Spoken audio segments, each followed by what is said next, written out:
Vamos a invitar a la campana a sonar. Cuando la invitamos a sonar, enviamos nuestro amor, nuestros saludos y buenos deseos a los seres que la oirán. Deseamos que al escuchar la campana dejen de sufrir, que empiecen a practicar la respiración consciente, encuentren la energía de la paz y la alegría en ellos y sean capaces de transformar la energía de la ira, el sufrimiento y la desesperanza. Por eso invitar la campana a sonar y enviar su sonido para que la gente a nuestro alrededor pueda oírla es una acción sumamente compasiva. No podemos hacerlo sin poner todo nuestro corazón en ello. Con el cuerpo, la palabra y la mente en perfecta unidad, envío mi corazón con el sonido de esta campana. Que todos los que la escuchen despierten de su olvido y trasciendan el sendero de la ansiedad y el pesar. Escuchando la campana siento que las aflicciones que hay en mí empiezan a disolverse. Mi mente se serena y mi cuerpo se relaja. En mis labios nace una sonrisa. Siguiendo el sonido de la campana regreso a la isla de la plena conciencia y al jardín de mi corazón, donde las flores de la paz florecen bellamente.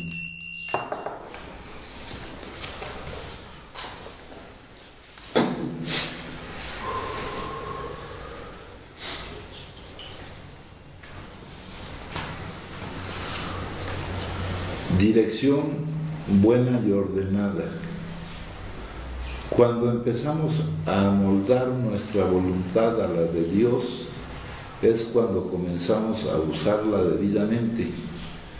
Para todos nosotros, esta ha sido una revelación admirable.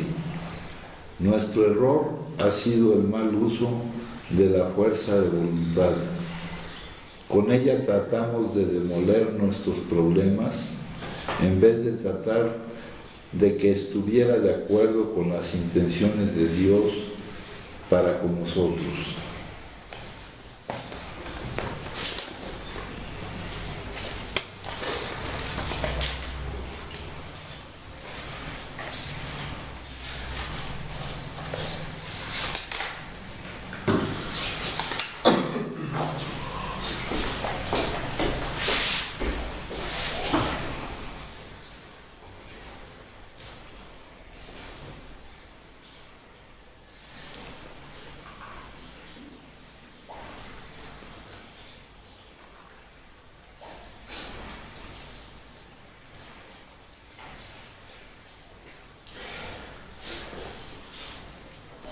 Cuando empezamos a amoldar nuestra voluntad a la de Dios, es cuando empezamos a usarla debidamente.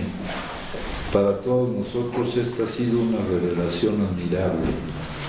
Nuestro mal ha sido el mal uso de la fuerza de voluntad.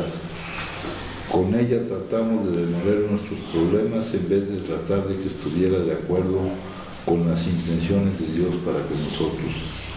Conseguir que vaya en aumento nuestra capacidad para lograr esto es el propósito de los 12 pasos y el tercero nos abre la puerta.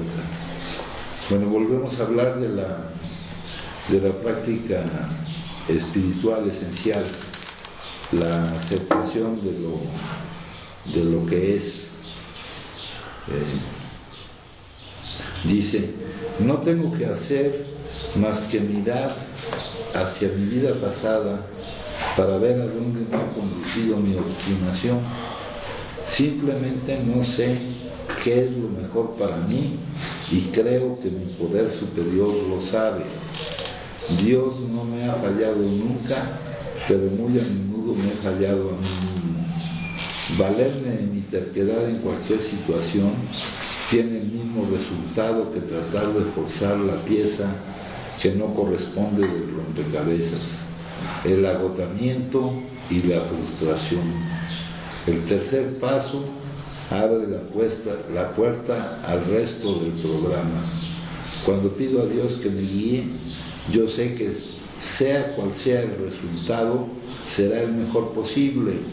que las cosas son exactamente como deben de ser, incluso si no son lo que yo deseo o espero.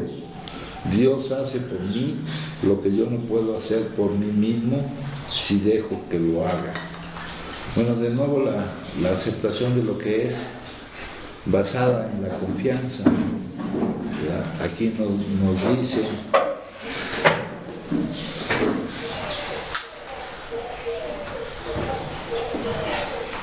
mi poder superior sabe lo que es mejor para mí. Antes de eso me dice, yo no sé lo que es mejor para mí. De nuevo la diferencia entre lo que quiero y lo que necesito, entre lo que es conveniente. Dios no me ha fallado nunca, siempre trabaja en nuestro bien, siempre ubica mi situación vital de acuerdo a lo que debe de ser, pero muy a menudo me he fallado a mí mismo al presentar resistencia a lo que es, al permitir la frustración porque lo que es no sea lo que yo quisiera que fuera. Y todo esto para nosotros como adictos tiene una relación directa con la urgencia imperiosa de consumir. Nuestra enfermedad, que no el síntoma, tiene entre muchas formas de expresarlo, la intolerancia a la frustración, el no tolerar que sea lo que es, ¿verdad? Cuando no va de acuerdo con lo que yo quisiera que fuera. Valerme de mi terquedad, insistir en que yo creo, en que yo pretendo que lo que es se puede cambiar, pues es una locura. Lo que es. Luchar contra lo que es locura, ya lo hemos leído bastante. Valerme de mi terquedad, no, pues yo quiero que sea, yo decreto, yo quiero que sea. Y no es raro oírlo aquí entre nosotros. Yo lo que quiero es que esto sea así. Y el yo quiero y el yo no quiero, compañeros, para el universo, para la forma en que se manejan los contenidos que yo tengo que vivir, no son argumentos. El universo tiene argumentos mucho más bien establecidos, que están lejos de nuestro alcance, al no poder ver nosotros la interconexión de todas las cosas, al no poder ver que lo que pareciera malo a la postre resulta bueno, etc. Entonces, valerme de mi terquedad para querer cambiar lo que es, tiene normalmente el mismo resultado que tratar de forzar la pieza que no corresponde del rompecabezas, el agotamiento y la frustración. Y tratándose de... Esto es para personas, para todas las personas, para los seres humanos en general, para los adictos en particular, pues esto va acompañado del consumo, de la negación a vivir, la emoción que te produce, ¿verdad? Que te produce el que las cosas no sean lo que tú quieres. Y Él nos da lo que necesita y muchas veces necesitamos que no sea lo que queremos. Tenemos que poner en su debido lugar el poco conocimiento que tengo de lo que realmente quiero. Aquí me dice, simplemente no sé qué es lo mejor para mí. Hemos sido condicionados para querer, no lo que es lo mejor para nosotros, para recorrer ese camino de inútil búsqueda que pasa por el placer, por la fama, por el prestigio, por el poder, por varias cosas donde no vas encontrando tú lo que vas buscando hasta que llega el renunciamiento y después de haber querido luchar por encontrar lo que crees que quieres, pues te abocas a la búsqueda de lo que realmente quieres. Eso requiere el caminar por la vida, y para el adicto el caminar consumiendo, el caminar en la actividad adictiva. Valerme de mi terquedad en cualquier situación no tiene normalmente el mismo resultado, que tratar de forzar la pieza que no corresponde al rompecabezas, el agotamiento y la frustración. Y con ello, para nosotros adictos, la urgencia inaplazable del consumo, del inicio del consumo. Y para nosotros como adictos, una vez iniciado el consumo, lo que sigue es todo el ciclo adictivo del cual ya hemos hablado, en el cual nos hemos encontrado dando vueltas mucho tiempo y del cual no podemos salir solos, ¿no? Tenemos que salir en base a la confianza que tengamos en que Él sabe lo que es mejor para nosotros, ¿no?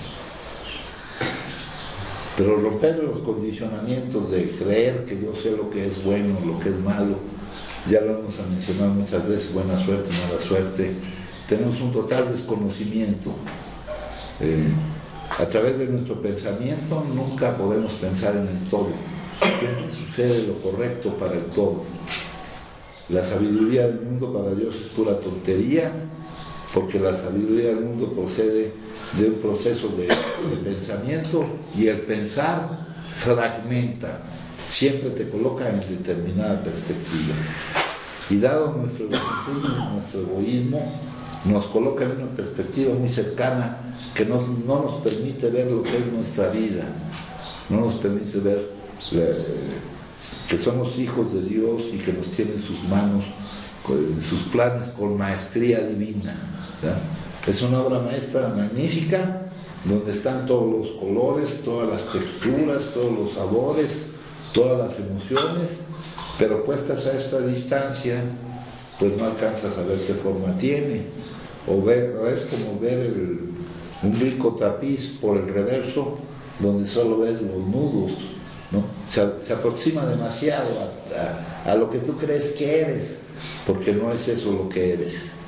Dice, el tercer paso, la aceptación de lo que es, abre la puerta al resto del programa. Ya habíamos hablado de que era la práctica espiritual esencial, ya habíamos dicho aquí con respecto al tercer paso.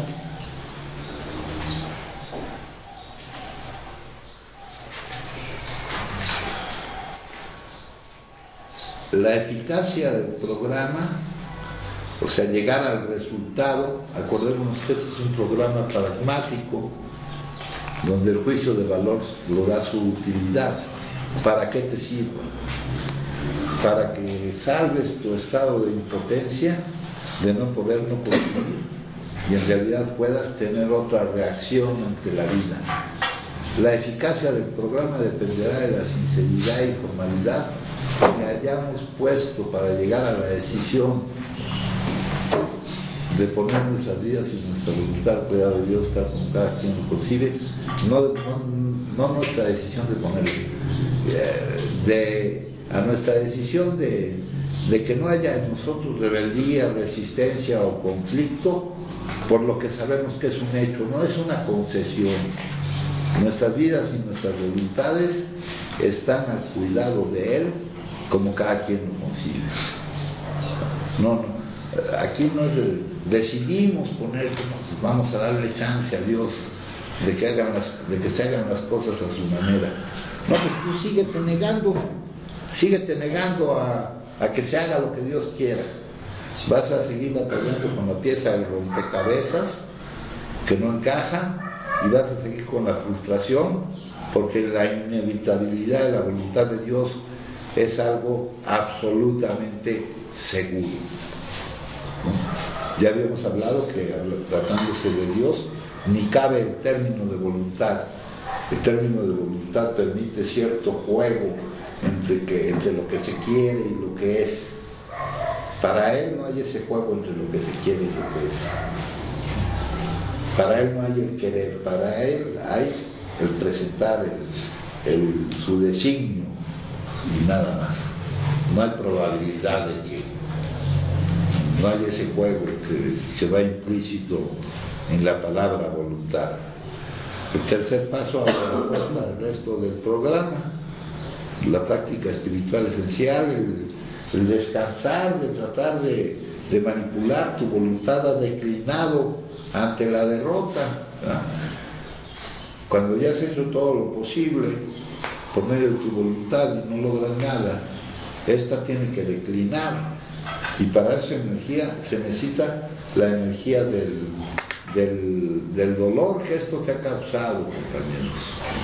Se necesita esa energía, ¿verdad?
Nuestra transformación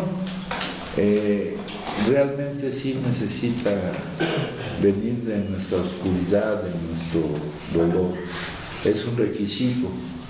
Ya hemos hablado que ese reajuste de planos emocionales que los psicólogos nos describen que presenta gran dificultad para que sea una realidad, requiere de esa derrota. De ahí es de donde sale la energía necesaria para romper todos los condicionamientos. Llegamos al tercer paso, pero no llegamos directamente. Llegamos partiendo del primero, de que yo no puedo consumir. Pasando de ahí, inmediatamente se tiene que presentar el segundo, porque si no, pues seguiríamos para siempre en esa condición de no poder no consumir, y ese para siempre para muchos de nosotros ya hubiera acabado por la progresividad de la enfermedad. Yo no puedo, de alguna manera se puede, entonces yo dejo de ponerle condiciones a la vida, dejo de presentar esa terquedad, ¿no? Yo ya no digo que mi vida debe de ser de tal o de cual manera. Ya sé que la manera en que mi vida se me presenta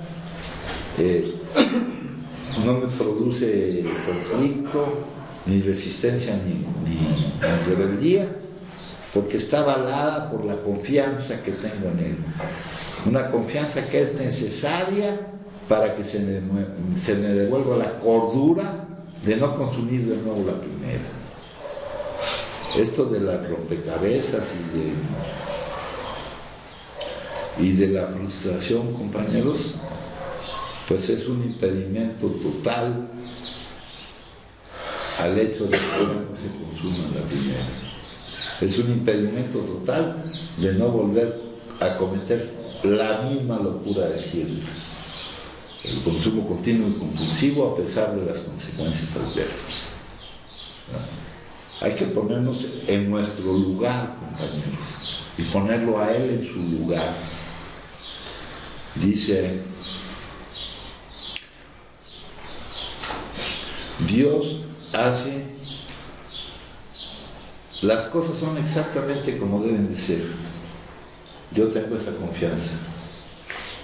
Incluso si no son lo que yo deseo o espero.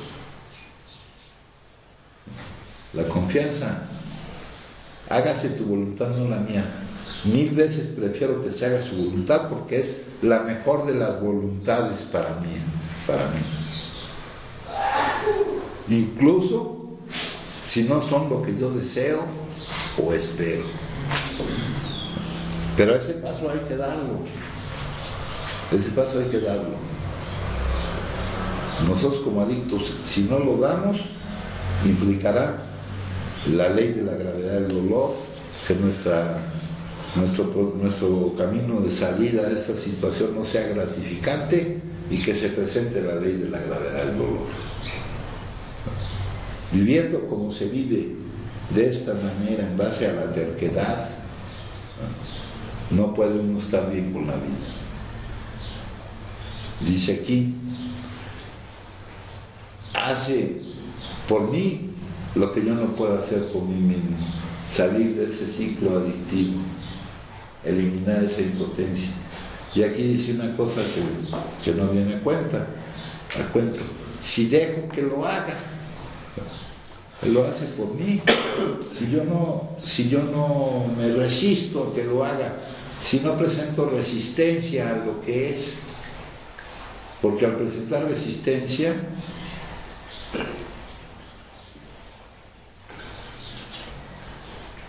al no actuar yo sin esa resistencia, sin ese conflicto, sin ese agotamiento, sin esa frustración, sea cual sea el resultado,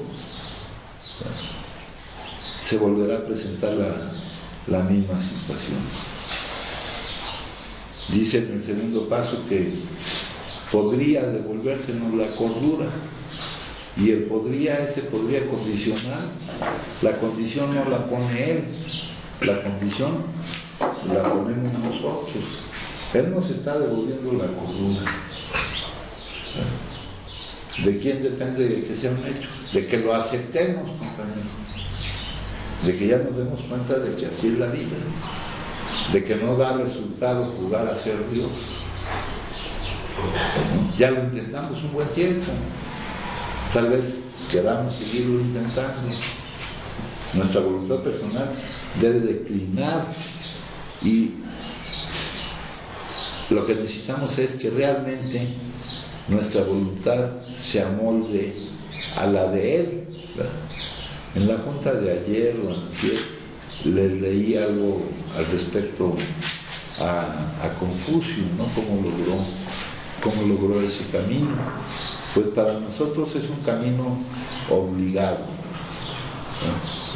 Ahorita, ante lo que estamos viviendo, nuestra situación vital, nosotros tendríamos pues aquí dice, no son lo que yo deseo o espero, ¿no? Este espero es una expectativa de algo que es muy distinto de la esperanza, de que siempre viene algo mejor. Siempre viene algo mejor. Esa es la esperanza, una de las virtudes cardinales, que no es una cuestión religiosa ni nada, sino es una cuestión de salud mental. Pero la esperanza es muy distinta de la expectativa, porque yo no determino, yo sé que es mejor, pero yo no determino lo que es lo mejor. El que lo determina es Él.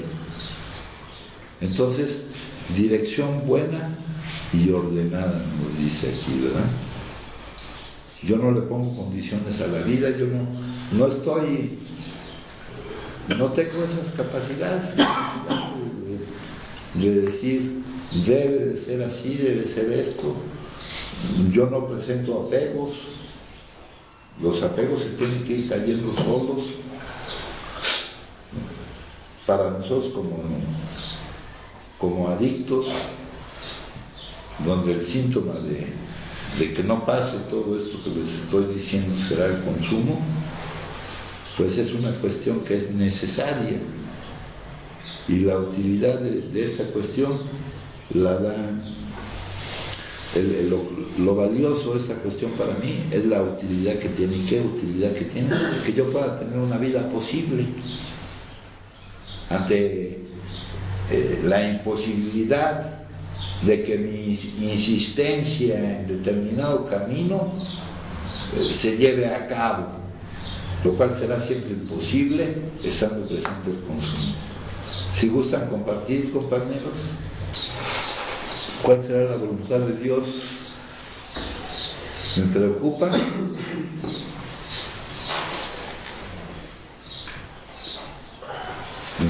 la discordancia que haya entre lo que yo creo que quiero y lo que va a ser, lo que voy a vivir, lo que estoy viviendo. Pues, padrino, fíjese que como todo, ¿no? Me llegan pensamientos de qué va a pasar después de que esté aquí, ¿no? Y estoy convencido de que cuando esté allá afuera, lo único que tengo que hacer es que fluyan las cosas como debe, o sea, como lo que pase. Ahora sí que lo que pase, tratarlo de solucionar y ver en la cara positiva, ¿no? Tener la confianza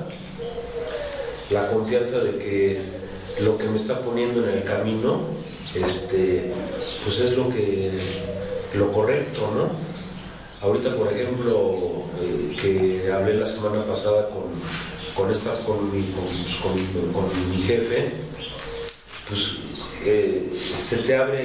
se me abre la posibilidad de, pues, obviamente, de estar más tranquilo, tener la seguridad de mí mismo, de poner todo el empeño para buscar esa base espiritual y estar preparado, ¿no? Preparado a todo lo que venga. Y entonces me puse a pensar de que a lo mejor, y no es a lo mejor, yo creo que mi situación es el cómo se dio la situación del estar aquí.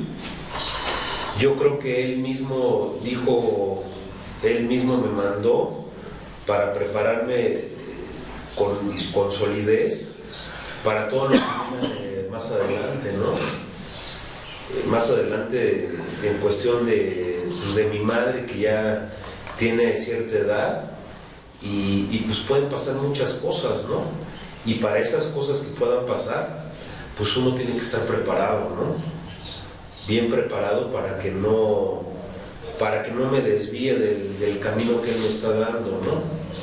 Y es una gran oportunidad, es como lo estoy viendo yo, es una oportunidad que no a todos se les da, y si se les da, nada más es cosa que uno lo tome y que esté convencido de que tenga de hacer las cosas, ¿no? Entonces sé que viene un huracán afuera, pero también sé que el Señor me está preparando para todo lo que venga allá afuera, ¿no? Y eso es lo que quiero hacer, o sea, estar fuerte, y echarle todas las ganas, ¿no? Eso es lo que ya estoy viviendo, ¿no? Sí, fíjate, mencionaste ahorita la conversación que tuviste con esta persona, con tu jefe, como dijiste, y que te da más tranquilidad en cuanto a que lo que esperas sea, ¿verdad? Entonces, imagínate, porque aquí pues interviene esa persona a la que damos el nombre de jefe. Sí. Pues imagínate el verdadero jefe, que da más oportunidad a que sea, y que tú estés de acuerdo con lo que sea, ya sea que eso coincida con lo que esperas o no coincida con lo que esperas, ¿no? Entonces, en realidad, esta no es una preparación no se ha interrumpido nuestra vida. Desde aquí mismo, aquí en la casa tenemos múltiples herramientas en nuestro proceso terapéutico, ¿verdad? Tenemos la práctica de volcarnos hacia afuera, de poner nuestro interés en el interés de la comunidad por encima de nuestro propio interés, la práctica de hacer lo más que podamos, no lo menos que podamos. En el libro azul, en el apéndice 2, nos dice que hay 3 requisitos para lo que llaman la recuperación, para ese cambio, para la experiencia espiritual o el cambio de personalidad, que en realidad significa la salida de nuestra situación, y que esos requisitos son sinceridad, sinceridad. Ya les he mencionado que esa palabra viene de las esculturas, que no tengan cera, que no haya algo que las esté cubriendo, que no haya algo que nos impida mostrarnos. Hoy es el momento de mostrarnos, compañeros. Y hay cosas, parece sencillo, pero cuesta muchísimo trabajo mostrarnos. Cuesta mucho trabajo vencer la importancia que le damos a la imagen que creemos que los demás tienen de nosotros. La importancia que le damos. No nos mostramos, y muchas veces al no mostrarnos, pues estamos en realidad yendo en contra estamos mostrando la verdadera imagen que podemos proyectar hacia los demás. No estamos defendiendo la imagen que tienen de nosotros, porque esa imagen que tienen de nosotros no es la imagen que tienen, es lo que creemos que es la imagen que tienen de nosotros. En cuanto a esos 3 requisitos, me dicen que es nadie tiene por qué tener dificultades con la espiritualidad. Buena voluntad, ¿verdad?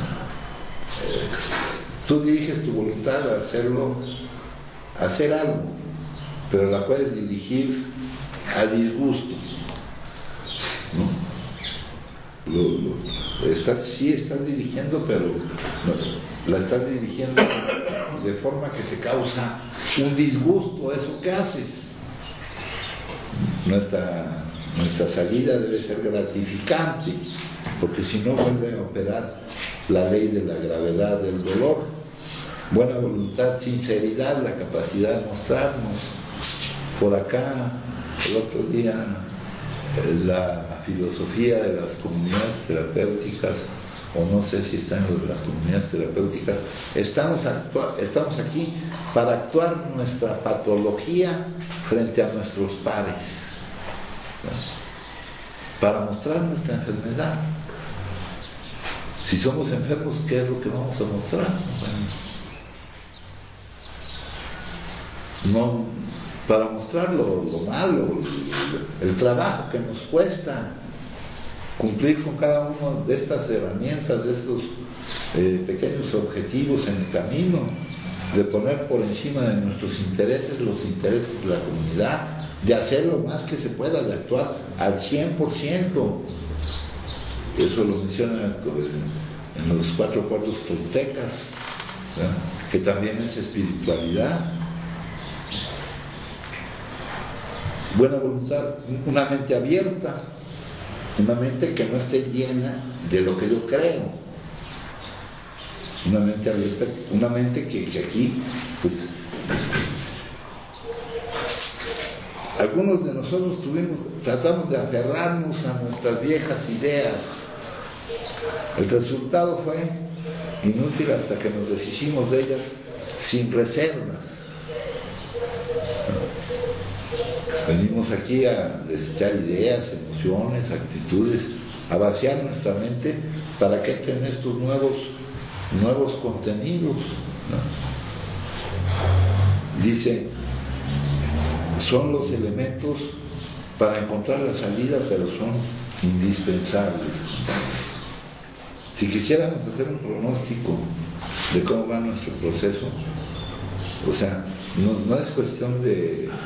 No es una cuestión muy arriesgada saber si vamos logrando los resultados o no. Esto no es un paréntesis en la vida. No es una preparación para que cuando salga. No, es una preparación para que ya ahorita empecemos a vivir, cambie nuestra forma de vivir independientemente de lo que estemos viviendo. Entonces, esta lectura de aquí tiene mucha importancia.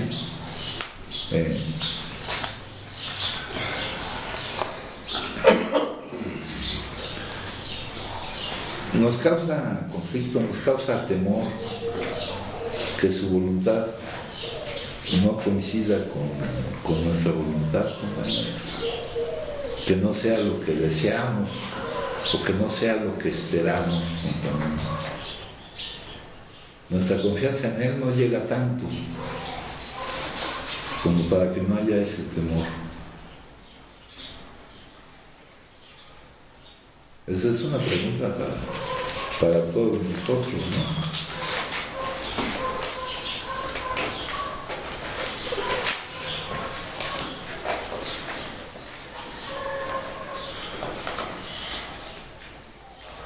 Y ya desde aquí, compañeros, pues se tiene que ver no tanto en lo que hacemos, sino en cómo nos sentimos, en cómo podemos encajar con la vida. El arte de vivir, nos dice, es ser uno con la vida, ¿no?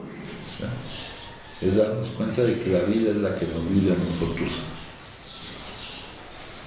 La vieja terquedad esa de yo siempre he sido así y yo no cambio. Eso es algo que no vamos a poder sostener. El desarrollo de la progresividad de la enfermedad permitirá tu cambio, si da tiempo, porque puede ser que no dé tiempo a que se presente el cambio. Bueno, ahora el pensamiento del día 12 de marzo, 11, ¿verdad? Teniendo unos momentos de serenidad cada mañana, esto continúa con la confianza, al saber que nuestra vida, que lo que vamos a vivir está en sus manos, al saber que las cosas son exactamente como deben ser, incluso si no son lo que yo deseo o espero.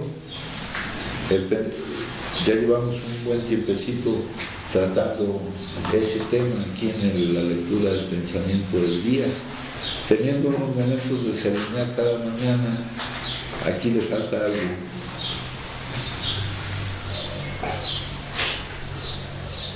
Accedo a depender de la ayuda de Dios durante el día, especialmente si nos sentimos tentados a consumir una copa. Esa tentación no se presenta, compañeros.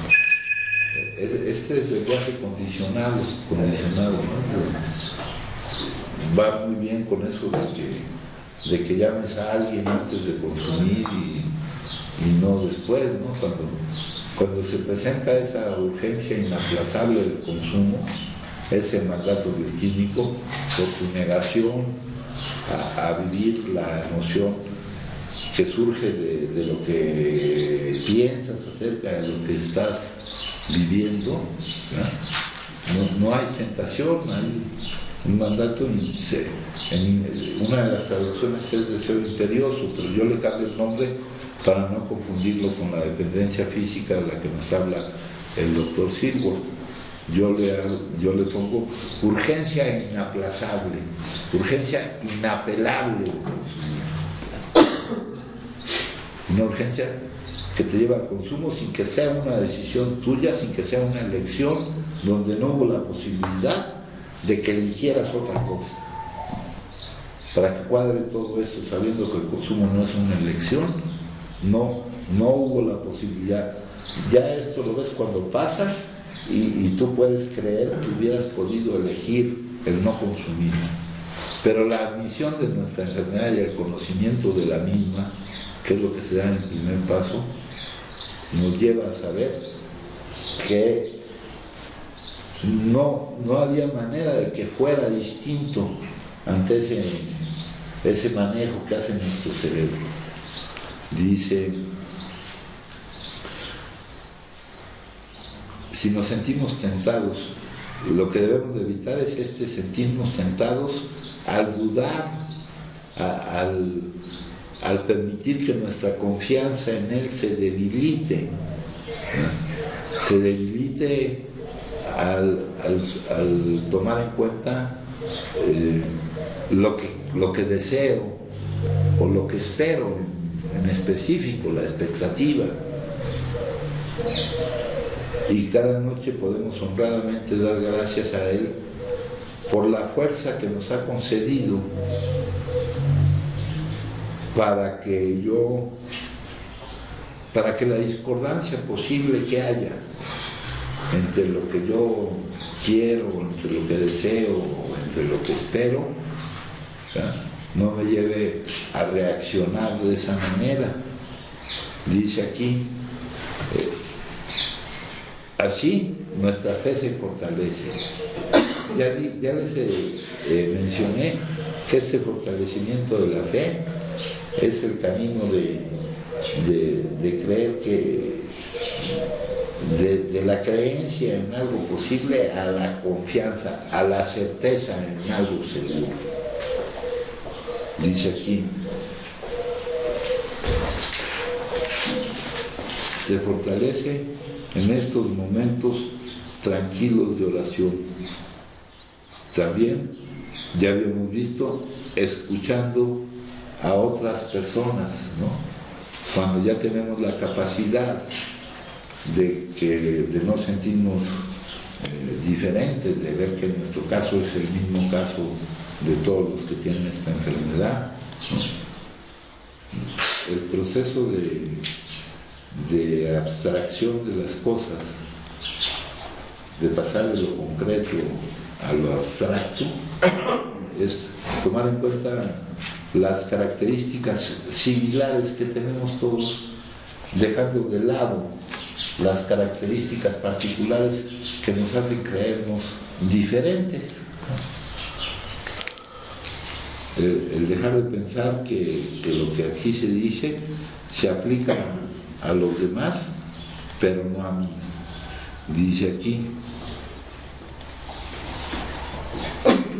trabajando con otros adictos, con los momentos de callada meditación, nuestra fe en Dios llega a ser gradualmente fuerte.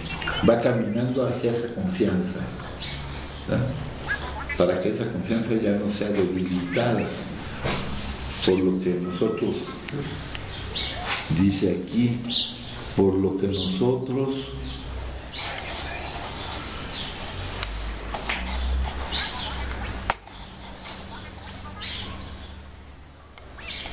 en realidad no sabemos qué es lo mejor para nosotros, pero podemos pretender qué es lo mejor para nosotros. Aquí, he entregado yo a Dios enteramente y sin reservas mi problema del consumo. Y mi problema del consumo es mi problema de cómo reacciono a la vida. Y para reaccionar sin consumir, yo debo de tener una confianza que no sea obstaculizada por el hecho de que las cosas, de que lo que yo vivo no sea lo que yo deseo o espero.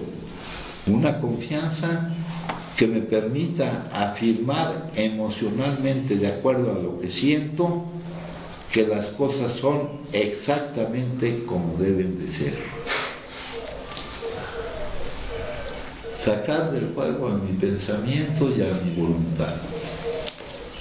Amoldar nuestra voluntad a su voluntad, dice aquí. Ahora la parte terapéutica dice, parece que cuando Dios desea expresar a los hombres cómo es Él, presenta una hermosa descripción. Hay que pensar en una personalidad como la expresión de Dios, que tenga los atributos de carácter tan conformes como humanamente se pueda a los atributos infinitos de Dios. Cuando la belleza del carácter de un hombre queda impresa en nosotros, deja una imagen que a su vez se refleja a través de nuestras propias acciones. Por eso hay que buscar la belleza del carácter en aquellos que nos rodean. Aquí me recuerda algo que dice alguna parte de la espiritualidad.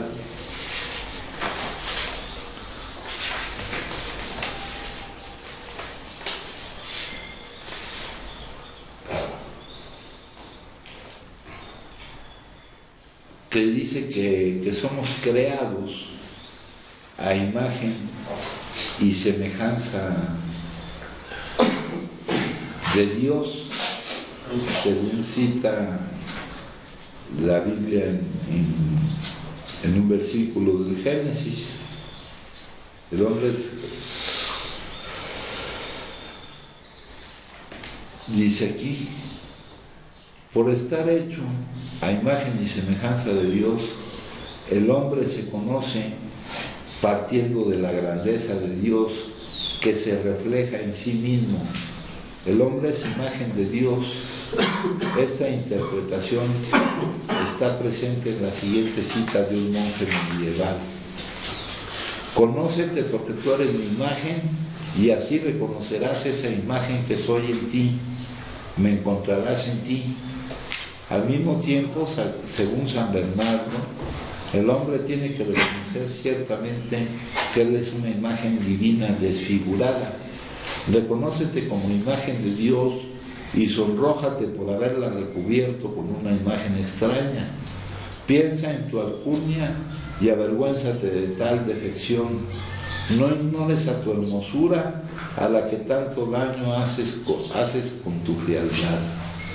Entonces, aquí me dice, compañeros, cuando la belleza del carácter de un hombre queda impresa en nosotros, deja una imagen que a su vez se refleja a través de nuestras propias acciones. Por eso hay que buscar la belleza de carácter en aquellos que nos rodean.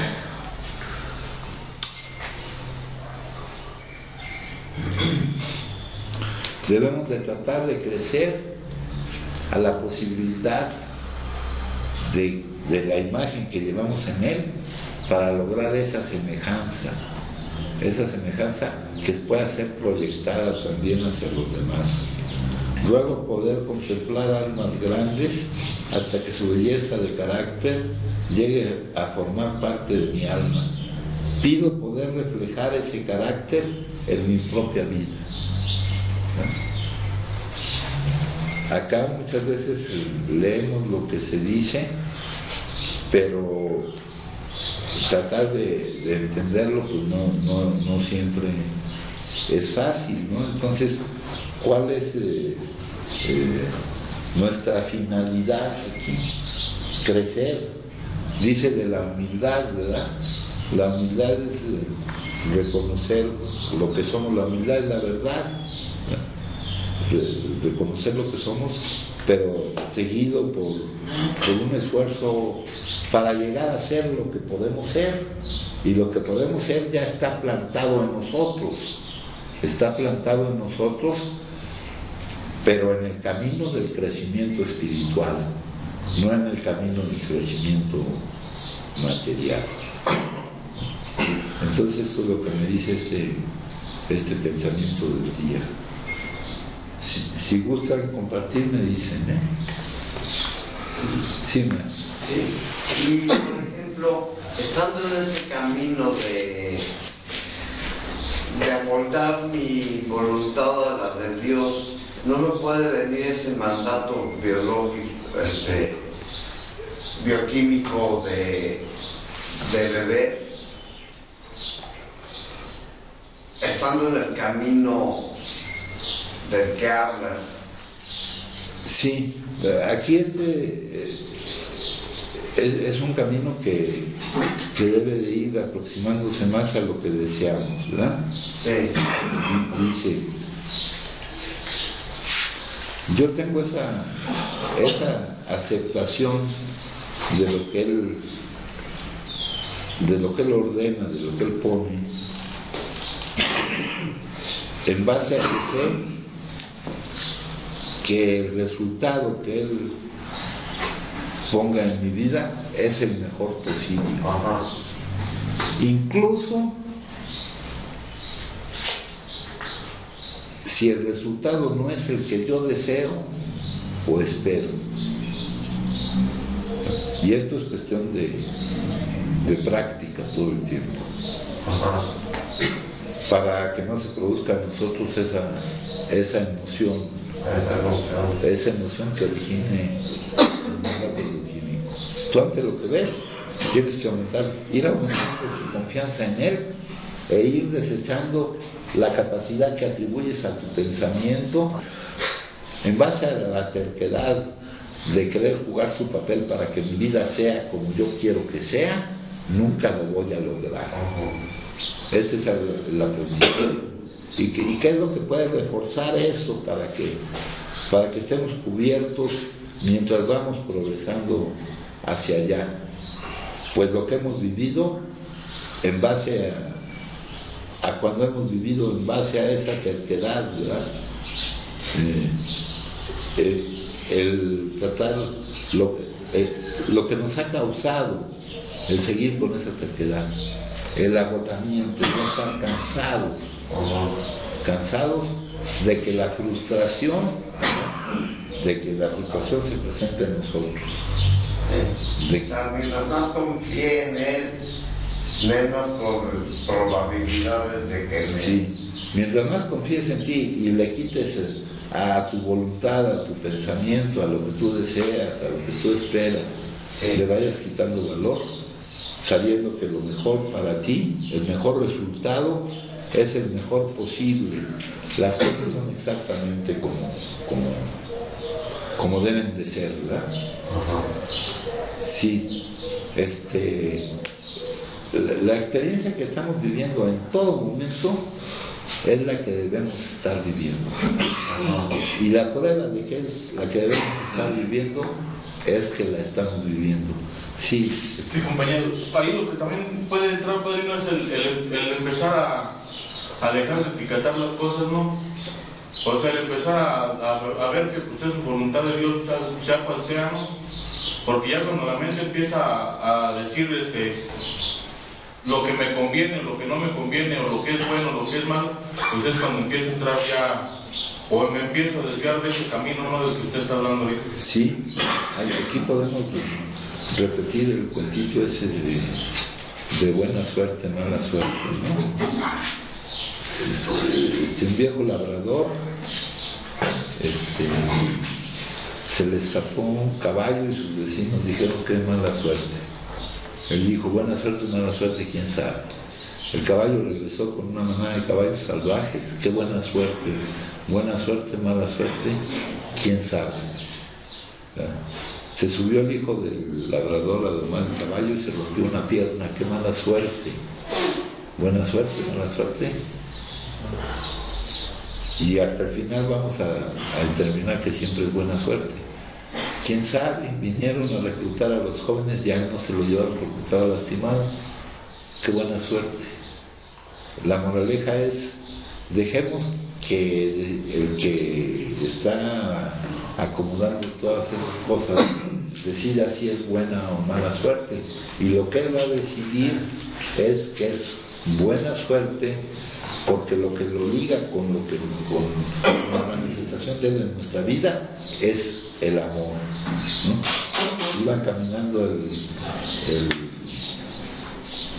el emperador Akbal y su visir Bisbal, y de repente Bisbal hizo que se lastimara un dedo el emperador o algo, se lastimó. Se enojó el emperador y puso al visir en un hoyo. Después salieron unos salvajes que iban a hacer un sacrificio, pero como este estaba lastimado, no lo sacrificaron. Entonces sintió arrepentimiento el emperador por haber castigado al otro y le fue a pedir perdón. Y el otro le dijo, no tengo nada que perdonarle. Si no me hubiera puesto a usted a mí en ese hoyo, hubiera ido yo con usted, y como yo no hubiera estado lastimado, al que hubieran sacrificado hubiera sido a mí. Ahora veámoslo en un caso más cercano.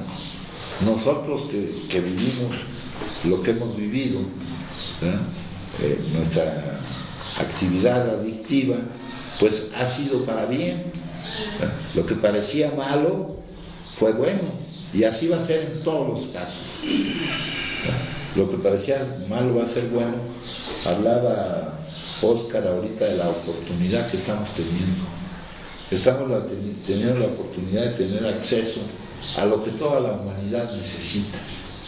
Y lo que nos ha llevado a nosotros a tener acceso a esto es la necesidad de tenerlo precisamente por lo que hemos vivido, ¿no? Entonces, cuando decimos adictos, gracias a Dios, es cuando lo que encontramos aquí es lo que necesita todos, pero nosotros nos vemos forzados a trabajar en esto.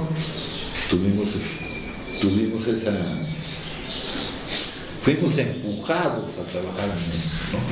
Porque si no seguiríamos allá afuera mal, porque nosotros no somos los únicos que estamos en desacuerdo con la vida, pero nuestra reacción ante eso es el consumo.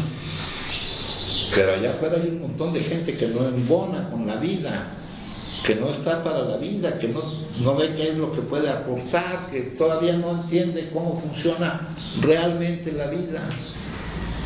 Y se pasa la vida mal, sin tener acceso a esta cuestión. Ahora hay cada vez más gente que está teniendo acceso a esta cuestión, al despertar, al darte cuenta de lo que es la vida en realidad, ¿no? Obtener la salvación, liberarte del pecado, de errar en el blanco de lo que es la vida, de darnos cuenta cuál es la realidad de la vida. Entonces nosotros no tenemos la capacidad de decir si una cosa es buena o una cosa es mala, porque a través de nuestro pensamiento, que es lo que etiqueta, lo que tú decías ahorita, siempre estamos colocados en determinada perspectiva y no vemos la interconexión de todas las hechas, de todos los hechos, ni el todo, que es impensable e inexpresable. Y siempre ocurre lo correcto para el todo. Entonces, ya perdamos confianza en decir, puta, qué malo que está pasando eso. Ya damos cuenta de que podemos estar muy equivocados y seguramente vamos a estar muy equivocados, porque lo que nos lleva a poner esa etiqueta son puros condicionamientos que no coinciden con la verdad de la vida.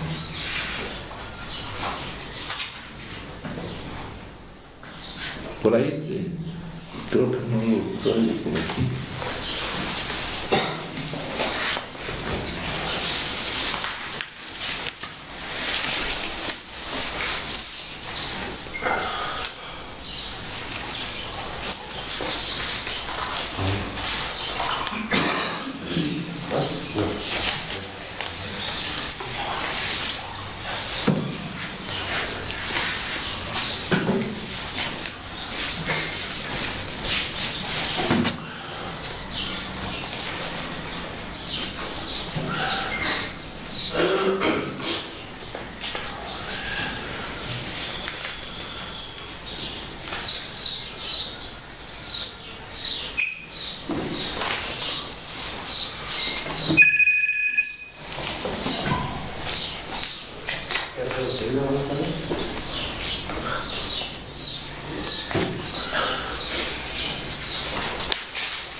No lo traigo por aquí, pero hay un poema muy bonito que dice: si para obtener lo obtenido tuve que haber vivido lo vivido, pues bien vivido, ¿no? Lo que el árbol tiene de florido viene de lo que tiene sepultado, ¿no? Entonces, o esta otra cuestión, dice aquí: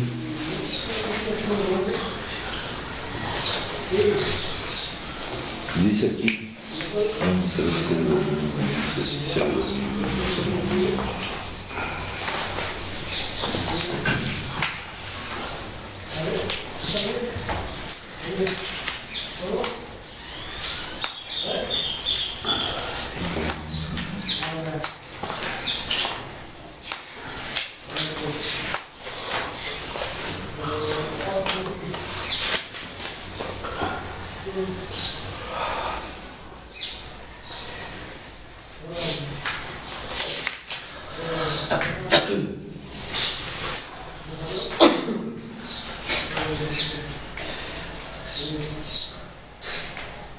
dice, de una gran caída, algo que pude haber juzgado malo, de una gran caída en mi vida que me produjo grandes, en ese momento consideradas pérdidas y sufrimiento, y de los intentos por superarla, surge el camino que me trae hasta aquí, a la oportunidad de transmitir la forma de vencer el sufrimiento y dominar las dificultades que son parte de la vida mediante la comprensión y práctica de los principios de sabiduría que se requieren en el arte de vivir.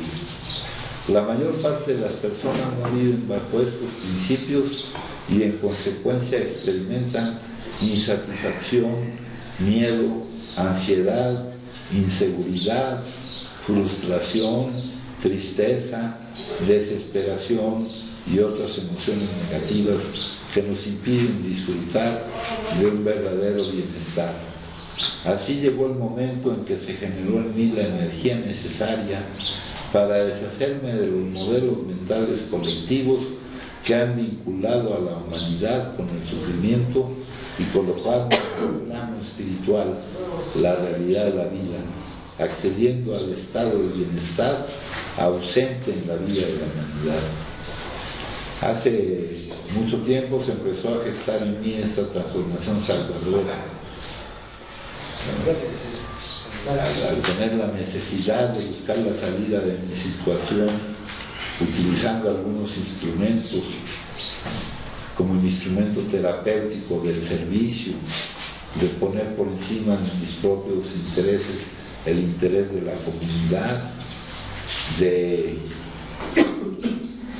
de combatir mi autoobsesión y mi egocentrismo mediante la preocupación por las necesidades de otras personas y por ver qué es por lo que puedo hacer, de llevar a cabo lo que dice cuando me explican que la fuente de todas las miserias del mundo consiste en pensar en uno mismo y la fuente de toda la felicidad consiste en pensar en los demás.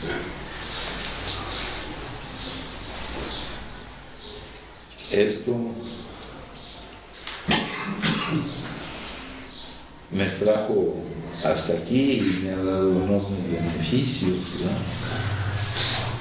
El estado ilusorio, la superstición del materialismo, los condicionamientos a que hemos estado sometidos, la programación, aquello como que nos han hecho estar de acuerdo,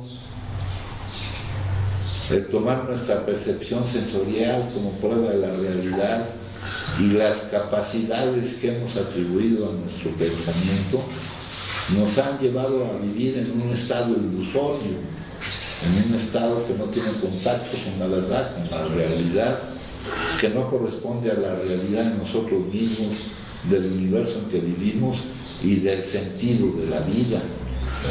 Hemos errado en el blanco de lo que es la vida. Esa es la traducción del griego de la palabra pecado. Pecado es el pecado original. La salvación es salir de esa confusión de lo que es la vida, la realidad.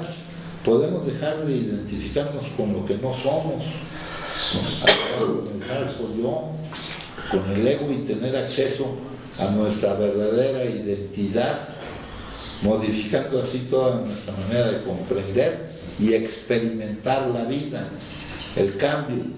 Los beneficios que esta transformación nos proporciona son enormes y cambiarán totalmente nuestras actitudes, emociones, motivaciones y estado de bienestar para tener una vida plena y satisfactoria. Entonces no ha sido tan malo el ser adicto.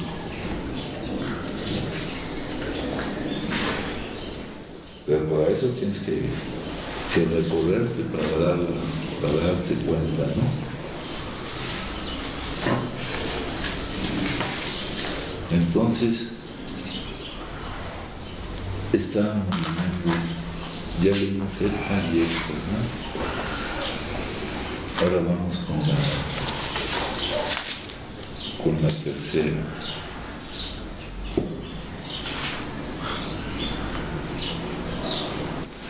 No seremos mejores juzgando las faltas de los demás. Lo que nos hará sentir mejor es limpiar nuestra vida. Aquí de nuevo les recuerdo el número 44 de como lo de Bilda, que hemos perdido demasiado tiempo en estar viendo que están mal los demás, ¿no? Y que es una de las formas más sutiles de autocomplacencia que nos permite permanecer ignorantes acerca de lo que podemos mejorar en nosotros. Dice, a veces necesitamos algo tangible que nos ayude a comprender el daño que nos causa guardar un resentimiento. Eso nos daña. Por ahí la literatura habla mucho de los resentimientos, lo menciona de muchas formas, pero resentir es volver a sentir una emoción por un hecho que ya ocurrió. Cuando ocurrió sentiste la emoción, el hecho ya ocurrió y tú cuando hablas o platicas del mismo hecho te vuelve a agarrar la misma emoción. Ahí estás violando uno de los principios espirituales esenciales, el permanecer en el ahora, que es el único momento que existe, ¿verdad? Dice aquí, necesitamos comprender el daño que nos hace eso a nosotros. Quizás no seamos conscientes de lo destructivos que son en realidad los resentimientos. Pensamos, ¿y qué? Tengo derecho a estar enojado, tengo derecho a estar mal. Estar enojado es estar mal. Tengo derecho a estar enojado. ¿Cómo no voy a estar enojado si no tengo libertad? Los veo tan mal a ustedes, de lo cual yo no sé nada en lo absoluto, que pues, ¿cómo no me voy a enojar? Dice, puede que esté alimentando uno o dos rencores, pero no tiene nada de malo. Para ver más claramente el efecto que tiene en nuestra vida guardar rencor, podríamos tratar de imaginar que cada resentimiento es como arrastrar una piedra. Un pequeño rencor, como enfadarnos con un mal conductor, estaría representado por una piedrita. Albergar mala voluntad hacia todo un grupo de gente sería una piedra enorme. Si en la práctica tuviéramos que llevar piedras por cada resentimiento, sin duda el peso nos cansaría. De hecho, cuanto más pesada fuera la carga, más sinceros deberían ser nuestros esfuerzos por aligerarlas. El peso de los resentimientos frena nuestro desarrollo espiritual. Si realmente queremos libertad, intentaremos deshacernos de la mayor cantidad posible de peso extra. A medida que nos aligeramos, notamos una creciente capacidad para perdonar a otros seres humanos sus errores y a nosotros los nuestros. Nutriremos nuestro espíritu con buenos pensamientos, palabras amables y servicio a los demás. Intentaré eliminar de mí el peso de los resentimientos.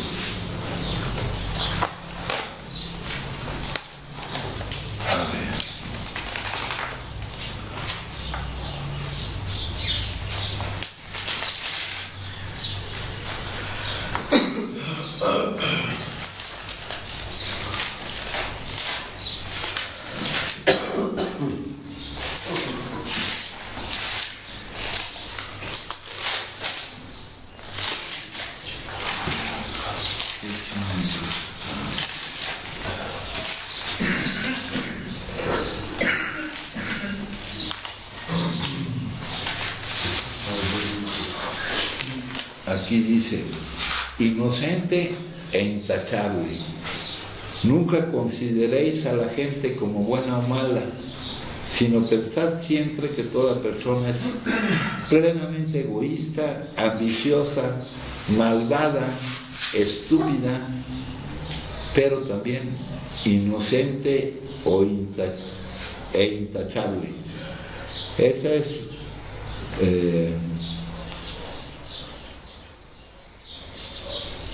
una cuestión relacionada con el condicionamiento. Las personas actúan siempre de la mejor manera que saben y pueden, y dentro de las circunstancias en que se encuentran, y por consiguiente son en todo caso inocentes e intachables. solo que su condicionamiento de toda la vida y las circunstancias en que se encuentran la llevan a considerar como lo mejor, lo que a nosotros con nuestro propio condicionamiento nos puede parecer estúpido o depravado.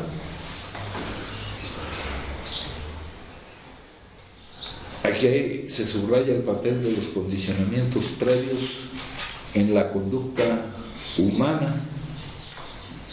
Aquí tenemos la imagen del bueno y el malo.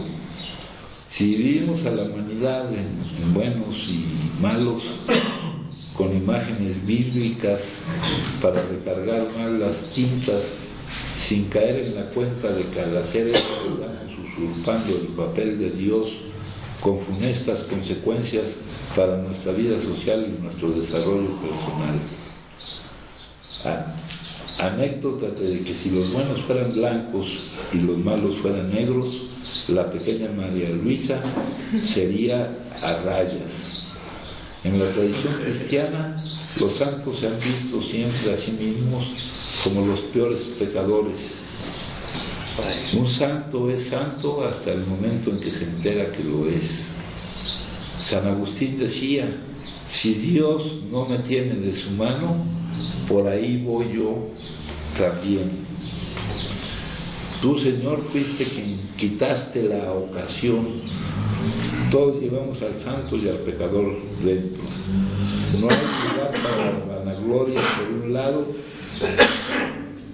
ni para la condenación por el otro.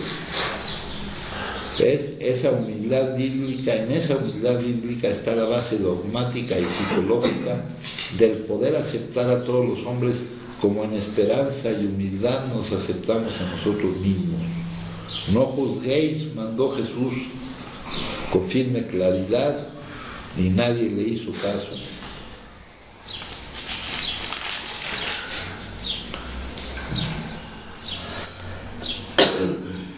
Lo que se condena es el pecado, no al pecador. Dañar a los demás es en último término dañarse a sí mismo. Quien a hierro mata, a hierro muere. El bienestar del grupo, todo miembro de un grupo sabe que el bienestar del grupo está en definitiva, en el bienestar del grupo está en definitiva su propio bienestar, y a eso tienen a la larga sus esfuerzos.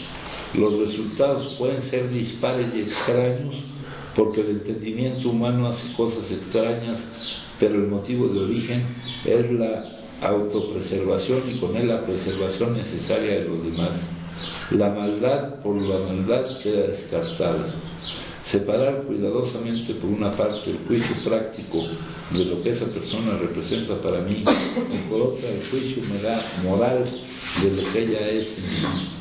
Jesús no condenó ni siquiera a la mujer adúltera.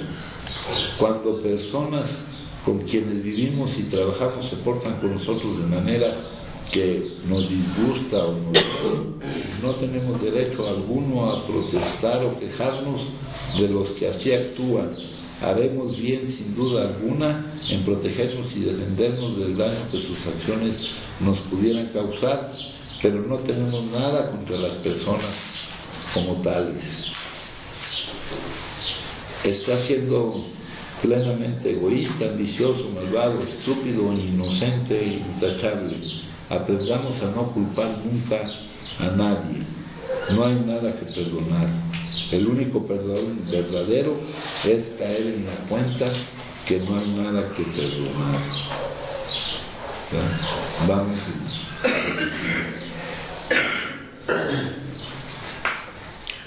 Dice, en el liberarse de todos los condicionamientos, o al menos de tantos cuanto podamos, está el camino hacia la verdadera paz interior y la concordia universal. Tras esa manera de pensar y de expresarse está el sólido apoyo de una fiel confianza en la naturaleza humana y en Dios que lo ha creado. Ese optimismo creacional nos permite confiar en el hombre, aceptar sus instintos y defender su integridad ante cualquier intento de subyugación mental de cualquier signo que sea. El hombre es mejor de lo que le enseñan a ser. Es verdad que existe el pecado original y la concupiscencia del mal en el corazón del hombre. No quejarse, no sentir necesidad de perdonar ni de ser perdonados son consecuencias lógicas de esa actitud general ante la naturaleza de las cosas y las personas que nos lleva a aceptar todo tal como es, a abrir las puertas a la realidad, a caer en la cuenta de que nadie de hecho me hace daño, que nadie necesita cambiar, que yo mismo puedo pasar tal como estoy y que no son la protesta y la rebelión, sino la fe y la esperanza las que constituyen la base de una vida feliz. La paz y la felicidad están en aceptarse, no en rebelarse.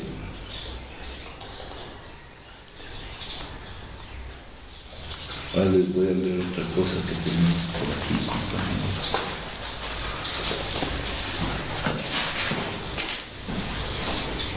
Vamos a leer esta.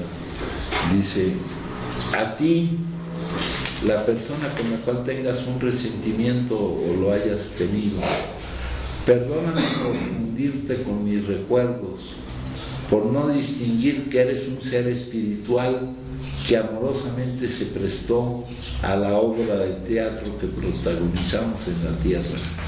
Perdóname por hablarte de cualquier manera, por desconocer que tenemos un pacto, por herir tus sentimientos a partir de mis propias percepciones. Perdóname por cada minuto en el cual creí que todo esto se trataba de ti y no de mí. Perdóname por nuestra historia juntos, por pretender cambiarla, por no superarla. Perdóname porque no me es fácil saber y sentir quién eres realmente, porque a través de ti solo me veo a mí lastimado, porque solo percibo dolor. Perdóname por no honrarte y no amarte lo suficiente. Me perdono completamente porque yo no tengo manera de saberlo todo, porque soy tan inocente como tú. Me perdono completamente por mi capacidad latente para lastimar, para resentir, para dañar, para odiar. Nada de esto ha sido creado conscientemente. Una fuerza interior, una razón, una memoria, una queja, un deseo y mi necesidad de escapar del dolor me impulsó. Yo merezco perdonarme completamente y lo hago ahora. Sin duda alguna te doy gracias porque en un acto de amor consciente o inconsciente compartiste esta vida, a este mundo que me ha ofrecido todo. Gracias por lo vivido, por las experiencias que compartimos, por los dolores, por las lágrimas, por las risas, por las ausencias, por las heridas abiertas, por las palabras bonitas y por las que no lo fueron tanto. Todo ello me ha forjado como el ser humano que soy. Te doy gracias porque existes en algún lugar de mi ser y porque me escuchas ahora. Te bendigo. Lo siento por las memorias de dolor que comparto contigo. Te pido perdón por unir mi camino al tuyo para sanar. Te doy las gracias porque estás aquí para mí y te amo por ser quien eres. También te amo porque estás en mis recuerdos y porque es el momento de hacerlo. Nunca antes lo fue. Estas palabras surgen, nacen, brotan y florecen en mi ser cuando el tiempo de mi mente es perfecto. El amor me busca ahora y me reencuentra contigo. Yo elijo estar en paz contigo. Yo soy esa paz en ti y en mí. Yo soy paz. Yo honro mi vida y la tuya tal como fue, tal como es. Yo hago una reverencia ante tu ser de luz, que es quien yo soy. Hecho está. Gracias, gracias.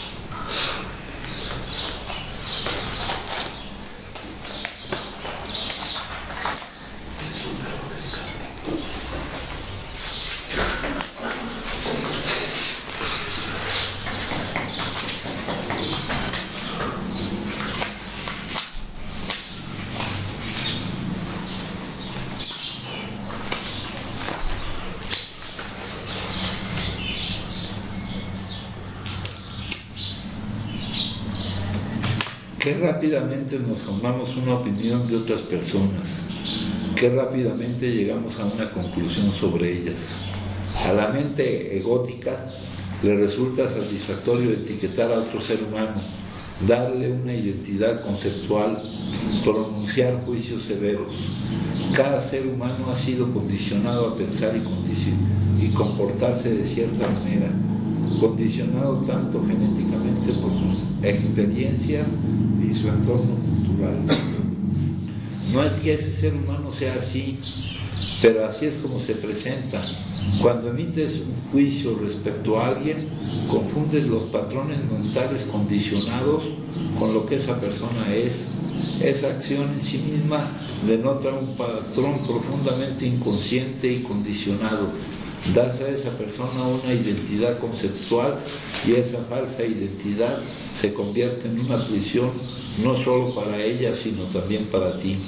Evitar el juicio no implica ignorar lo que el otro hace, implica reconocer que su conducta es una forma de condicionamiento, implica verla y aceptarla tal como es, sin construir una identidad para esa persona a partir del condicionamiento.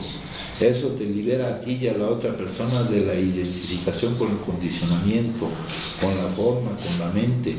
Entonces el ego ya no rige tu relación. Mientras el ego dirija tu vida, la mayor parte de tus pensamientos, emociones y acciones surgirán del deseo y del miedo. Entonces en las relaciones o bien demandarás o bien temerás algo de la otra persona. Puede que quieras placer o beneficios materiales, reconocimiento, alabanzas o atención, o fortalecer tu sentido del yo mediante la comparación y el establecimiento de que eres, tienes o sabes más que la otra persona, y lo que temes es que ocurra justamente lo contrario, que esa persona pueda reducir de algún modo tu sentido del yo. Cuando diriges tu atención al momento presente, en lugar de usarlo como un medio para un fin, va más allá del ego y más allá de la compulsión inconsciente de usar a la gente como un medio para un fin, siendo el fin tu propio fortalecimiento a costa de los demás. Cuando prestas toda tu atención a la persona con la que estás interactuando, dejas fuera de la relación el pasado y el futuro, excepto para fines prácticos.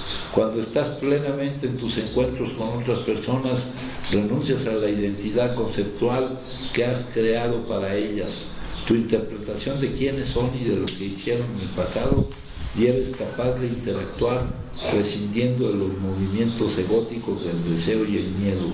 La clave está en la atención, que es una alerta serena. Qué maravilloso es poder ir más allá del deseo y del miedo en las relaciones. El amor no desea ni teme nada. Si su pasado fuera tu pasado, si su dolor fuera tu dolor, si su nivel de conciencia fuera tu nivel de conciencia, pensarías y actuarías exactamente como él o ella. Esta comprensión trae consigo perdón, compasión y paz. Al ego no le gusta oír eso porque pierde fuerza cuando no puede mostrarse negativo y tener razón.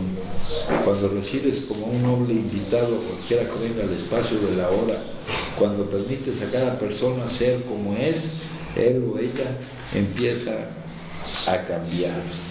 Acá, esta parte que les estoy leyendo es la parte de las relaciones entre nosotros, y la finalidad de tomar en cuenta todo esto en las relaciones con nosotros es desaparecer la otredad, darnos cuenta que todos somos el mismo con diferentes disfraces, que no hay nadie superior a nadie ni inferior a nadie, ¿ya? Ahora vamos a ver esta otra cuestión. Acá está.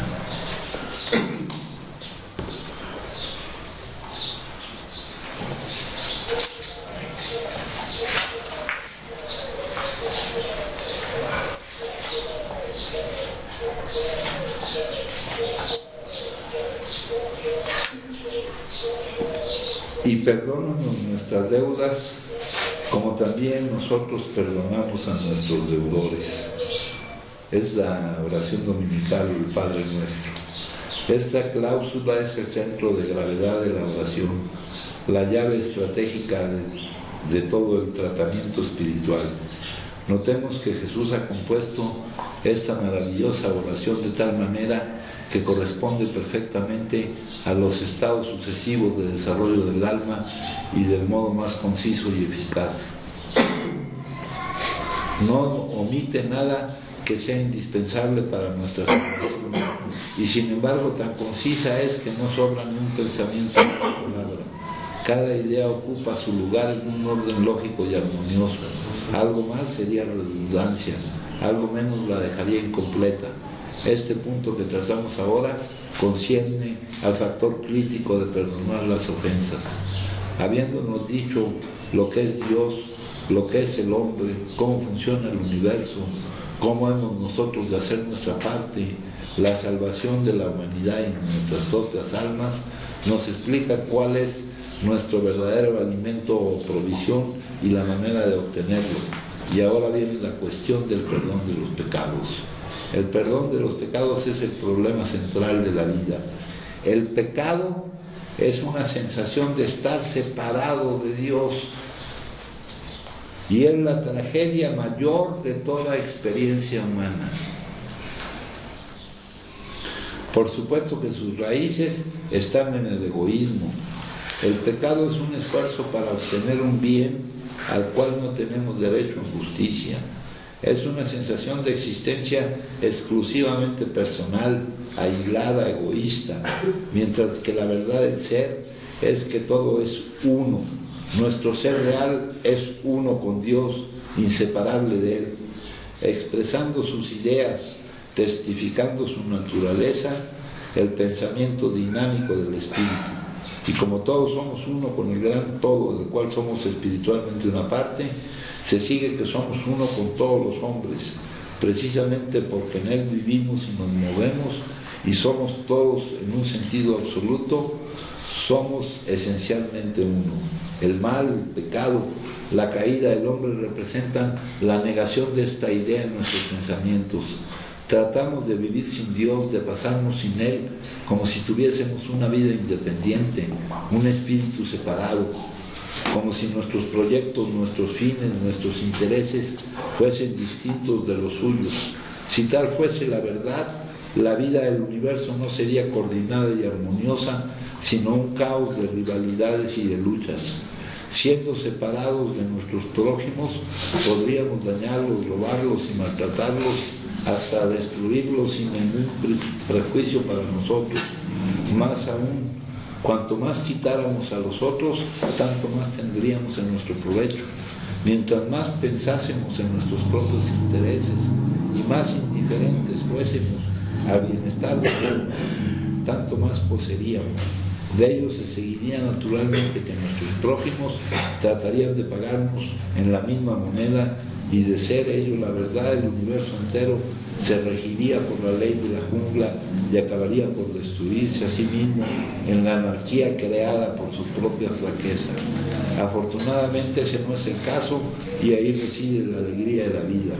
No cabe duda que muchas personas se conducen como si creyesen que la verdad es así, y muchas otras que aparentemente no lo creen tienen sin embargo un sentimiento vago de que es así como están organizadas las cosas, no obstante que su conducta no corresponda a tal noción. Y es aquí precisamente donde se encuentra la verdadera base del pecado en todas sus manifestaciones: resentimiento, condenación, celos, remordimientos y toda la infinita gama del mal. Esta creencia en una vida independiente y separada es el pecado primitivo, y antes de esperar algún progreso en nuestra vida espiritual, hemos de tomar el cuchillo y cortar esta cosa maligna de una vez para siempre. Sabiendo esto, Jesús insertó en el punto crítico de la oración una declaración cuidadosamente preparada, destinada a dar cumplimiento a su fin y al nuestro.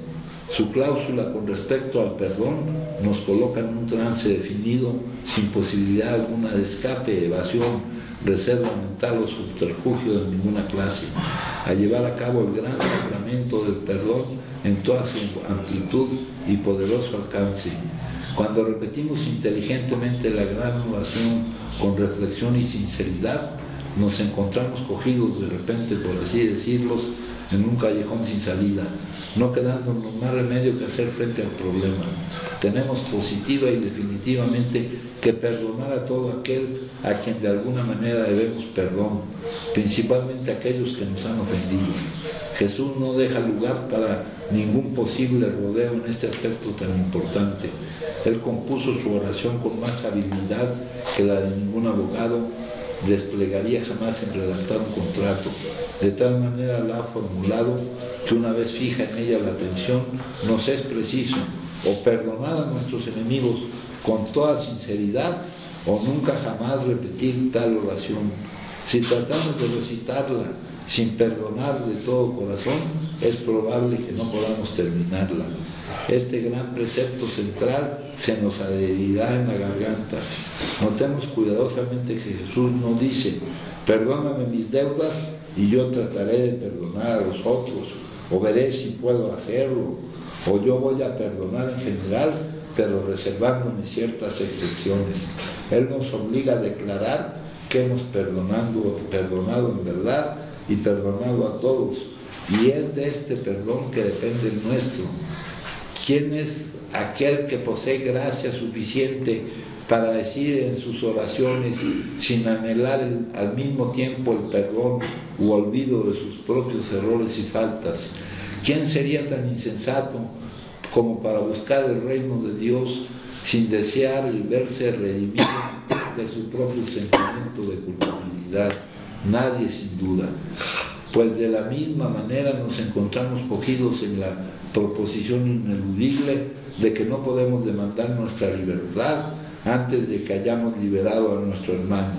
El perdón de las ofensas es el vestíbulo del cielo, y Jesús, sabiéndolo, nos ha conducido a la puerta. Hemos de perdonar a todo aquel que nos haya ofendido de alguna manera, y sin dejar fuera toda censura de la conducta de otros. Si queremos entrar al mismo tiempo, cosa no menos importante, hemos de librarnos de todo sentimiento de propia condenación o remordimiento. Hemos de perdonar a los otros, y habiendo cesado de incurrir en nuestros pecados, nos es preciso aceptar que Dios también los perdona a ellos, o no podremos alcanzar ningún progreso espiritual. Uno tiene que perdonarse a sí mismo, pero no podrá hacerlo sinceramente hasta que no haya perdonado a otros primero. Habiendo perdonado a otros, uno debe estar listo para otorgarse su propio perdón, porque rehusar hacerlo entraña solamente orgullo espiritual, y es por ese pecado que cayeron los ángeles. Nunca se insistirá demasiado sobre este punto. Es necesario perdonar. Probablemente existe muy poca gente en el mundo que alguna vez no haya sido ofendida o maltratada o despreciada o injuriada o incomprendida o tratada injustamente de alguna manera por alguien. Estas heridas viejas se ocultan en la memoria, formando abscesos supurantes, y no hay más que un remedio: extirparlas y arrojarlas fuera. Y para eso no hay más que un método: el perdón. Desde luego, nada hay tan fácil en el mundo como perdonar a quienes no nos han hecho mucho daño. Nada es tan fácil como olvidar las pérdidas insignificantes. Todo el mundo está dispuesto a hacer esto, pero la ley del ser nos exige no solamente el perdón de estas bagatelas, sino también de aquellas cosas tan duras de perdonar que al principio nos parece de todo punto imposible hacerlo. El corazón adolorido exclama: eso es mucho pedir, tal cosa me ha herido demasiado, es imposible, no puedo perdonarlo. Pero la oración del Señor pone como condición a nuestro perdón, que es escape de limitación y de culpa, el perdón de los otros. No hay alternativa para esto. Tiene que haber perdón, no importa cuán hondamente hayamos sido ofendidos o cuán terriblemente hayamos sufrido, tenemos que perdonar. Si nuestras oraciones no tienen respuesta, indaguemos en nuestra conciencia y veamos si hay alguien a quien todavía no hayamos perdonado. Tratemos de descubrir si no hay algún viejo motivo que nos mantenga llenos de resentimiento. Busquemos, no sea que aún alberguemos un sentimiento de hostilidad, tal vez escondido en la convicción íntima de que es nuestro derecho contra algún individuo, grupo, nación, raza, clase social, determinado movimiento religioso que desaprobamos, un partido político, etc. Si es así, entonces hay una acción de perdón que tenemos que llevar a cabo, y cuando la hagamos, probablemente podamos demostrar en nuestra vida la presencia de Dios. Si no podemos perdonar al presente, tendremos que aguardar hasta que podamos para ver realizadas en nosotros las obras de Dios, y también tendremos que posponer la recitación de la oración dominical, so pena de colocarnos en la posición de no desear el perdón de Dios. Entonces, aquí, perdónanos nuestras deudas, como también perdonamos a nuestros deudores. En la forma en que perdonamos, se verá la forma en que seremos perdonados. ¿Alguien gusta compartir?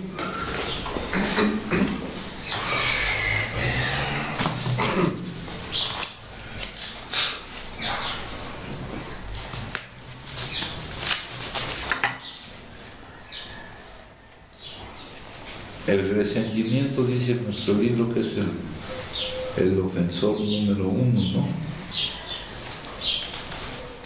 Ya vimos que si Dios no me tiene de su mano, por ahí yo voy también. Si tuviera los mismos condicionamientos, las mismas circunstancias, el mismo estado de conciencia, actuaría como Dios. El único perdón es caer en la cuenta de que no hay nada que perdonar, ¿no? ¿Alguien gusta compartir, compañeros? Y aquí, en todo lo que leímos, va implícito el perdón a nosotros mismos. Y perdonarnos a uno mismo es tan importante como perdonar a los demás, ¿verdad? Yo merezco perdonarme completamente y lo hago ahora.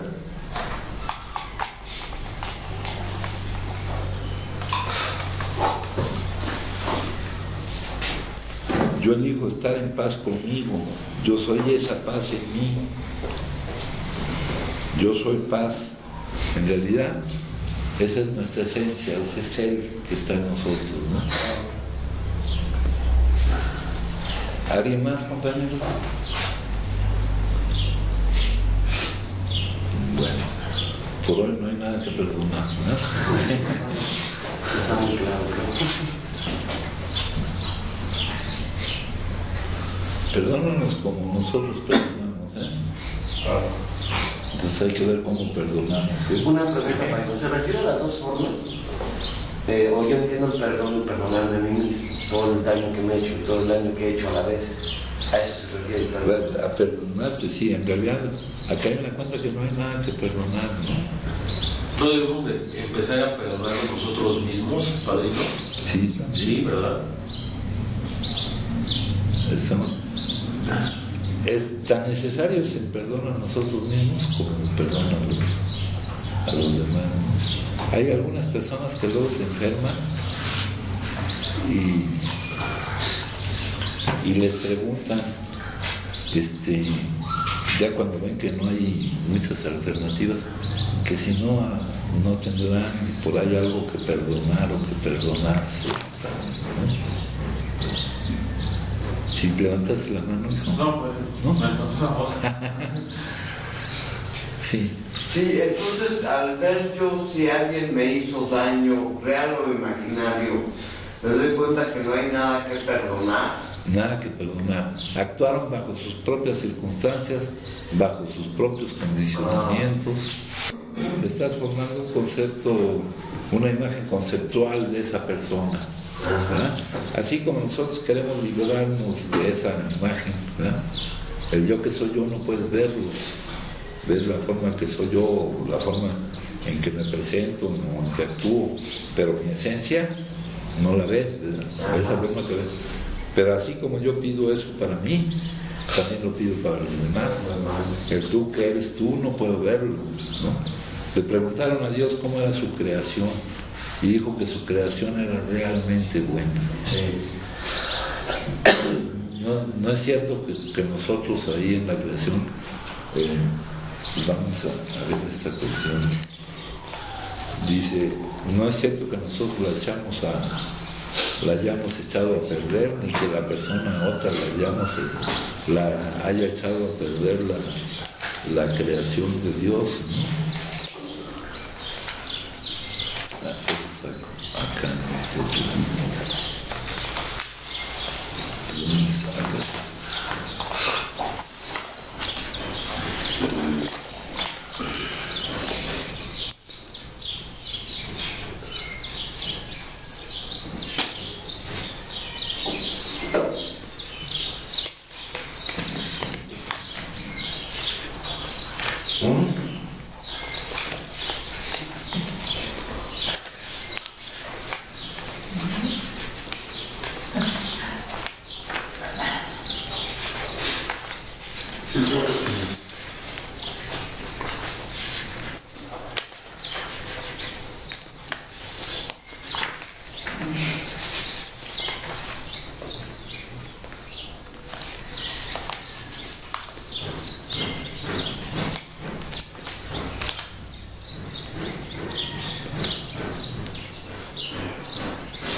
casi cada ego contiene algún elemento de lo que podríamos llamar identidad de víctima. La imagen de víctimas que algunas personas tienen de sí mismas es tan fuerte que se convierte en el núcleo central de su ego. El resentimiento y los agravios forman parte de su sentido del yo. Aunque tus agravios estén completamente justificados, te has creado una identidad de víctima que se parece mucho a una prisión cuyos barrotes están hechos de formas mentales. Mira lo que te estás haciendo a ti mismo, o más bien lo que te está haciendo tu mente. Siente tu apego emocional por tu historia de víctima y date cuenta de la tendencia compulsiva a pensar o a hablar de ella. Mantente presente como testigo de tu estado interno. No tienes que hacer nada. Con la conciencia viene la transformación y la libertad. ¿Con la conciencia viene qué? La transformación y la libertad, con el darte cuenta. Aquí te dice, observa. Aquí te dice,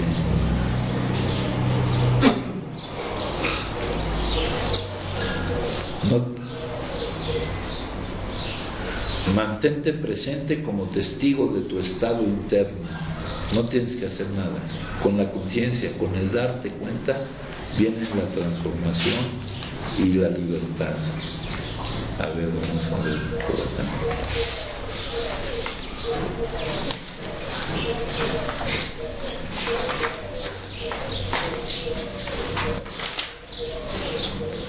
En la Biblia se dice que Dios creó el mundo y vio que era bueno.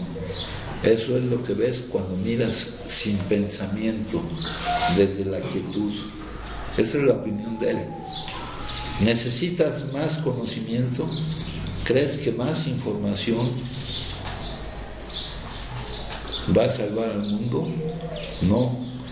¿No es sabiduría lo que más necesitas? Lo que más necesita la humanidad en estos momentos. ¿Pero qué es la sabiduría? ¿Dónde se encuentra? La sabiduría viene cuando uno es capaz de aquietarse. Solo mira, solo escucha. No hace falta nada más. Aquietarse, mirar y escuchar. Activa la inteligencia no conceptual que anida dentro de ti. Deja que la quietud dirija tus palabras y tus acciones.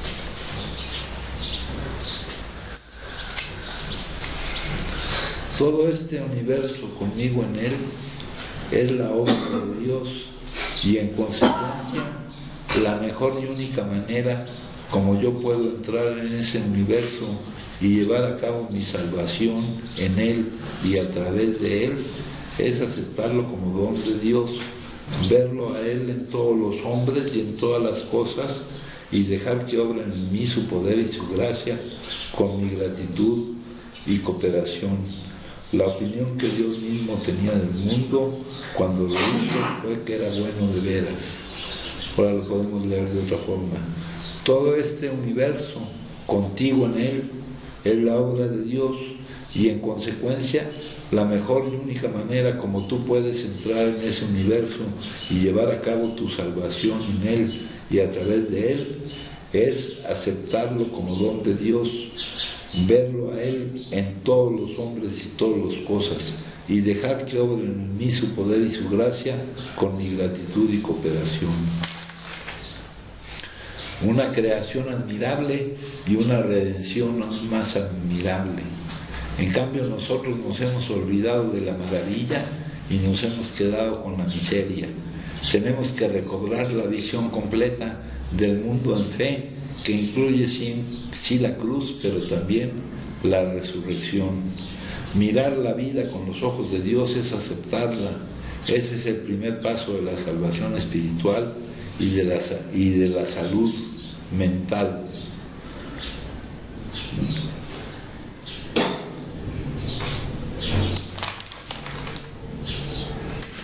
Entonces, pues, yo creo que aquí hemos hablado de muchas cosas que nos hacen ver todo completamente diferente cuando lo estamos viendo en el plano espiritual, ¿no?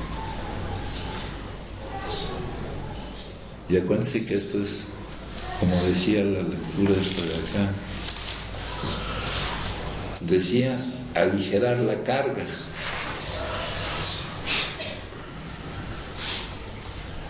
Necesitamos algo que nos ayude a comprender el daño que nos estamos causando guardando algún resentimiento, ¿no? No es tanto del otro, no necesitas tanto de tu perdón, lo que necesitas es perdonar. ¿Alguien gusta compartir conmigo? Bueno, pues les agradezco mucho. Muchas gracias.